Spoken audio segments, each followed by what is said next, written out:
Dis à quelqu'un, je veux que tout me réussisse. Répète encore, je veux que tout me réussisse.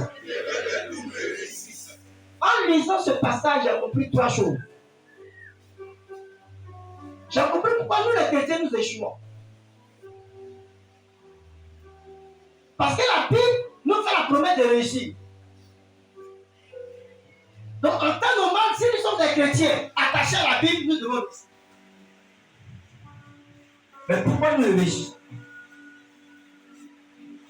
Parce qu'il y a 3 choses que nous faisons qui nous amènent à échouer.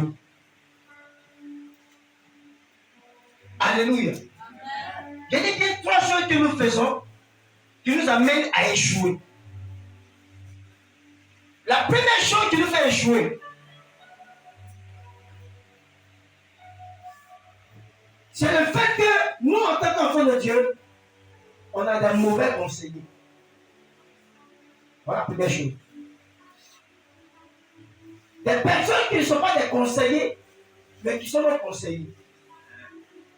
Des personnes qui n'ont pas la sagesse de Dieu, mais qui sont nos conseillers. Des personnes qui n'ont pas l'esprit de Dieu afin de nous conduire dans la vérité, mais qui sont nos conseillers. La Bible dit, et la foi vient de ce qu'on entend. Ce qu'on entend vient de la parole. Mais si ta foi vient de ce qu'on ne va pas entendre et qui ne vient pas de la parole, c'est que tu es mal orienté. Et en cela, ta foi n'existe plus. Alléluia. Amen. C'est pourquoi quand tu t'approches de quelqu'un pour demander conseil, il faut te rassurer que cette personne-là a premièrement l'Esprit de Dieu, a deuxièmement la caution de Dieu. Alléluia. Parce qu'on ne peut pas réussir sans Dieu. On vous comprendra avec moi que si quelqu'un n'a pas l'Esprit de Dieu, tout ce qui sort de sa bouche ne viendra pas forcément de Dieu. Il peut te communiquer son intelligence, sa sagesse humaine à lui, mais qui n'est pas de Dieu. Et en ce cas, tu as 90% pour échouer. Amen. Amen. Donc si tu comprends avec moi que les mauvais conseillers sont ceux-là qui déroutent les enfants de Dieu et qui les amènent à la perdition, si tu conviendras avec moi que depuis que tu es chrétien, tu es chrétienne, tu vas remarquer qu'à cause des conseils des gens sur lesquels tu marchais, ont eu ta vie là, ne évolue pas.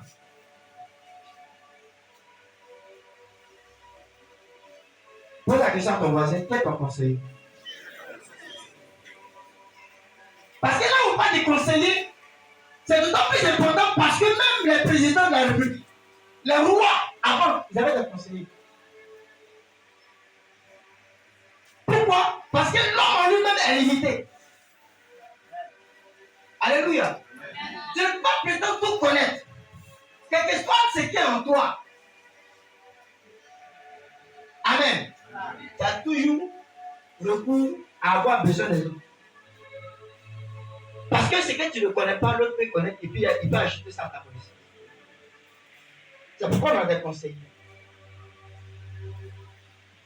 Mais on ne prend pas des conseillers par affinité ou bien par préjugé personnel. Quand tu veux prendre un conseiller, il faudrait que tu sois rassuré que ce conseiller-là, il a en lui un esprit qui est bon. Un esprit qui évolue. Et en cela, il faut voir cette personne-là même quelqu'un qui évolue aussi. Parce que l'homme ne donne que ce qu'il a. Mais quand tu n'as pas, tu donnes quoi? Alléluia. C'est pourquoi aujourd'hui, dans nos églises, on échoue. Parce qu'on aime écouter ceux qu'on ne doit pas écouter.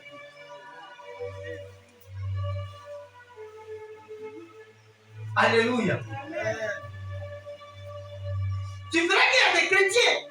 Ils laissent des chrétiens pour aller demander conseil dehors au bain. Les gens qui viennent dans l'église, mais leurs meilleurs amis sont les bains.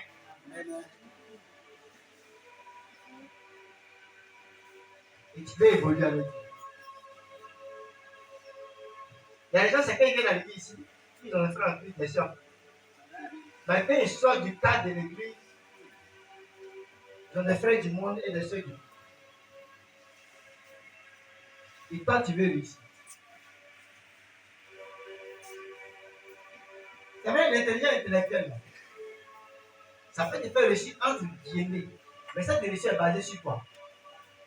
Parce que je te dis une vérité. Toute réussite n'est pas basée sur Jésus, une réussite qui est prête à mourir. Toute réussite qui n'est pas basée sur Dieu est une réussite qui est prête à périr. Parce que le diable de la vie, ça donne moi. Mais toute réussite aussi qui est basée sur Jésus ne périt jamais. Je pourrais conseiller. Le deuxième point, comme il a dit ici, qu'il ne s'arrête pas sur la voie des pécheurs, qui fait que le chrétien échoue. On est permanemment dans une pratique et dans une vie de pécheur. Dis à quelqu'un, c'est le péché qui t'empêche d'être avancé. Donc, moi, quand tu es chrétien, il faut veiller sur toi-même. Les chrétiens aujourd'hui ne veillent pas sur tout. Le chrétien, c'est l'église. Ce qui ne savent pas, le péché fait beaucoup de portes dans nos vies. Alléluia. Le péché est la grande Babylone de tout chrétien.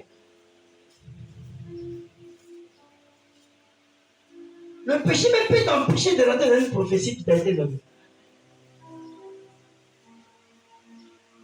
Tu vas dire que tu as menti, tu ne mangeras pas. La Bible dit dans Ézéchiel 33. Et si Dieu dit que tu vas réussir, et que tu marches, contrairement à sa parole, la parole qui est déclarée là, va jamais s'accomplir. Mais si Dieu dit que tu n'as pas, et que tu te détournes tes mauvaises voies, et que tu reviens vers lui, tu n'as pas réussi. Aujourd'hui, nous sommes tous des pratiquants du péché. On doit seulement parler de la bénédiction. Parce que notre Dieu, c'est un Dieu qui paye. Mais on oublie que sa nature n'est pas une nature de bénédiction seulement. Il a une nature de justice qui fait que pour te bénir, il y a des principes qu'il faut respecter. Il y a des bases légales sur lesquelles il faut se baser pour que ce Dieu-là te bénisse. Mais aujourd'hui, c'est devenu un tabou dans les églises. Mais ce matin, il va te parler de ça. Parce que c'est mon devoir de te dire la vérité. Car si il te ment, ma tête sera mise à prix pour ça. Mais il faut que 2024, tu le saches. Et que tu rentres en 2024 avec une nouvelle mentalité. Pour que Dieu te visite. Alléluia. Je dis que pour que Dieu te visite. C'est pourquoi il a dit dans Jean 31, verset 3. Jean.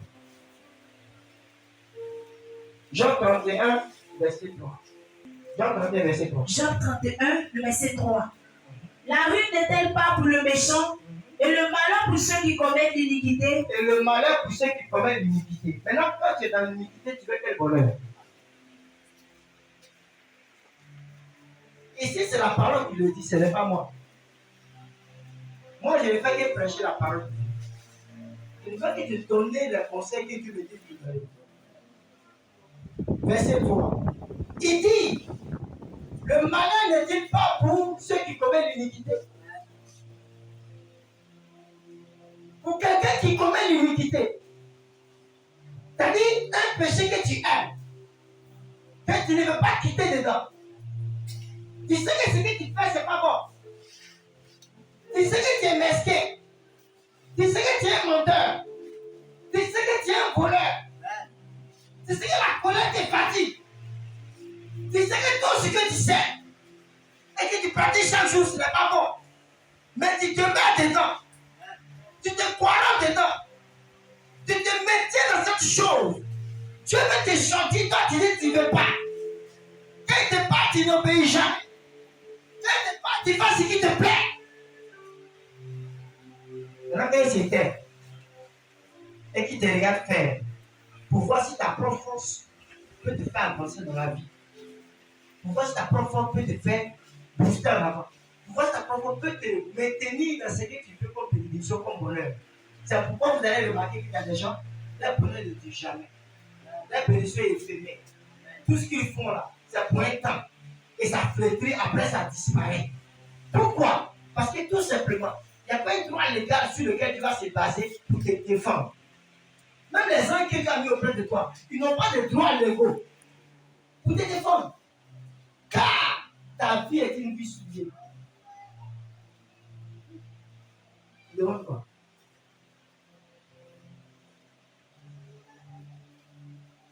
Mais 2023 va passer.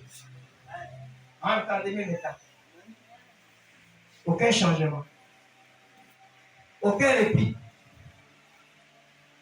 Aucune nouvelle manière. Peut-être que ce jour-là, on va changer cette église. On va aller maintenant aux assemblées de Dieu. Ou bien toute assemblée de Dieu pour aller au Pentecôte. Ou bien on va aller voir le prophète de l'autre côté là-bas. Et après, on va aller voir l'autre prophète qui est une église qui a un autre. Après, on dit d'autres, on s'en va à Bobo. Après, à Bobo, on s'en va à Cocody. Ouais, tu as parcouru toutes ces églises. Mais tant que ce qu'il te dit là, c'est pas quitté là. C'est la même chose qui va se quitter. Parce que la vie chrétienne, c'est comme une formule. Formule de mathématiques comme physique. Alléluia. C'est la même électron qui donne le même molécule. Ça ne change pas. Mais si cette formule qui te donne, tu la prends comme un comprimé et que tu avales, tu mets l'eau dessus pour pousser ça jusqu'à ton estomac, ça va te soigner. Et quand la question du sera meilleure. Tu n'auras même pas besoin d'apprendre une prophétie, ni d'aller voir un homme de Dieu parler gaspiller ton mental. Ta vie va changer. Parce que moi-même là, on ne va pas prophétiser, on ne va pas imposer la main, je ne suis pas compris. Mais c'est ce que Dieu a dit. J'ai obéi. Et c'est ça ton obéissance qui m'a amené là où je suis. Donc si tu obéis aussi, tu seras la même chose comme moi. Parce que je ne suis pas mieux que toi. Alléluia. Amen. C'est ça qui est la vérité. Alléluia. Amen. Notre marche n'est pas conforme à Dieu. Ce n'est pas les choses. Donc quand tu es appelé à réussir, quand je te regarde, il n'y a pas une tête de quelqu'un qui va échouer. On doit aussi parler de toi. Dans la société, on va parler de toi. Dans les médias, on va parler de toi. Dans le sport, on doit parler de toi. Dans les affaires, on doit aussi parler de ton nom. Dans les banques, on doit aussi parler de toi. Quand on dit quelqu'un a l'argent, c'est toi, on doit parler de toi. Dans la famille, on dit quelqu'un a réussi, c'est toi. Si on doit demander pour ça à quelqu'un, c'est toi. Mais pourquoi on te méprise? Parce que tu n'es pas à ta place. Alléluia. Parce que tu n'es pas à ta place. C'est ça qui est la vérité. Le troisième point qui fait que le chrétien échoue, c'est ceux-là qui banalisent, rejettent et sont ignorants des choses spirituelles. Dis à quelqu'un qui banalise Dieu. Dis à quelqu'un qui rejette Dieu. Dis à quelqu'un qui est ignorant de Dieu. Ne pas servir Dieu sans le connaître. Il y a des gens, eux, dans la chrétienté, ils ne cherchent pas à connaître Dieu. Parce qu'ils ont pour coutume et pour habitude de venir à l'église, ne serait-ce qu'on a lui prêcher la parole de Dieu. Après qu'on finit de prêcher, lui, son problème me va soumettre ça pour qu'on puisse. Tout le reste, à lui, s'en fout de ça. Que tu fasses quoi ou tu es comment le cherche ou comment le lui, c'est pas son problème. Si lui veut venir une solution, on va trouver une solution pour lui, il va rentrer à la maison. Si tu vis une chrétienté comme ça, tu dis mal. Ne vis pas une chrétienté pour dépendre seulement des autres. La chrétienté, on la vit lorsqu'on devient vrai indépendant. C'est là que tu sens la chrétienté. Quand tu es indépendant toi-même des prières, tu es indépendant toi-même de ta vie, tu es indépendant toi-même de ton évolution avec Dieu. C'est là où on dit que tu es devenu chrétien. Mais le chrétien qui est tout le temps en train de tendre la main, il n'est pas encore indépendant. Le juste celui qui fait qui te tend la main n'est pas indépendant. Pose la question à ton voisin. Le juste celui qui te tend la main n'est pas là, tu fais comment? Maintenant, si tu veux pas lui parler de ton intimité, peut-être qu'on va comprendre. Osée 4:6 dit que mon peuple périt parce qu'il manque de la connaissance. Alléluia. Les gens sont distraits. Les gens viennent à l'église, ils sont limités dans l'esprit. Ils ne cherchent pas à grandir spirituellement. Vous avez dans certains mystères de Dieu, pour vous expliquer certaines choses.